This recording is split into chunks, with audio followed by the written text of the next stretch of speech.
सहज, सरल, थोड़े संकोची, सद्भावी, शिष्टाचारी, सचरित्र, कर्मठ, जो काम सौंप दिया उसको पूरे मनोयोग से पूर्णता प्रदान करने वाले वर्षों पुराने कार्यकर्ता और अभी तक अधिकांश समय पर्दे के पीछे रह के जो काम सौंप दिया जाता उसको बेहतर ढंग से संपादित करने का काम करते हैं। 2008 में जब हमने फैसला किया कि उनको उपचुनाव लड़ना है लोकसभा का, तब मुझे 3 बार मना करने आए, नहीं रहने दो आप, नहीं रहने दो आप। लेकिन हमने कहा नहीं, उस समय संगठन ने तय किया कि हेमंत खंडेलवाल ही चुनाव लड़ेंगे। लोकसभा के लिए निर्वाचित हुए उपचुनाव में, और नर्मदापुरम के लिए तो अगर कभी भी कोई संभाग के लिए काम सौंपना होता, कोई चुनौती आती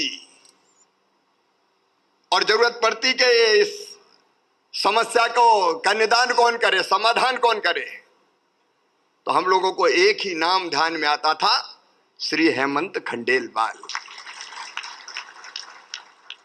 और चुनाव के तो वो बैतूल लोकसभा जिसमें हरदा भी आता था, परमानेंट ही प्रभारी, जब जरूरत पड़ी भेज दो। लेकिन जो काम हेमंत जी को दिया उसको सफलता के साथ पूरे समर्पित भाव से उन्होंने संपन्न करके बताया। सहज, सरल, थोड़े संकोची, सद्भावी, शिष्टाचारी, सचरित्र, कर्मठ, जो काम सौंप दिया उसको पूरे मनोयोग से पूर्णता प्रदान करने वाले वर्षों पुराने कार्यकर्ता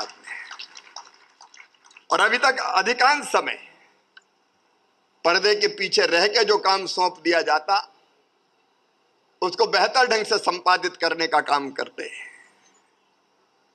2008 में जब हमने फैसला किया कि उनको उपचुनाव लड़ना है लोकसभा का, तब मुझे 3 बार मना करने आए, नहीं रहने दो आप, नहीं रहने दो आप। लेकिन हमने कहा नहीं, उस समय संगठन ने तय किया कि हेमंत खंडेलवाल ही चुनाव लड़ेंगे। लोकसभा के लिए निर्वाचित हुए उपचुनाव में, और नर्मदापुरम के लिए तो अगर कभी भी कोई संभाग के लिए काम सौंपना होता, कोई चुनौती आती और जरूरत पड़ती कि इस समस्या का निदान कौन करे, समाधान कौन करे, तो हम लोगों को एक ही नाम ध्यान में आता था, श्री हेमंत खंडेलवाल। और चुनाव के तो वो बैतूल लोकसभा जिसमें हरदा भी आता था, परमानेंट ही प्रभारी,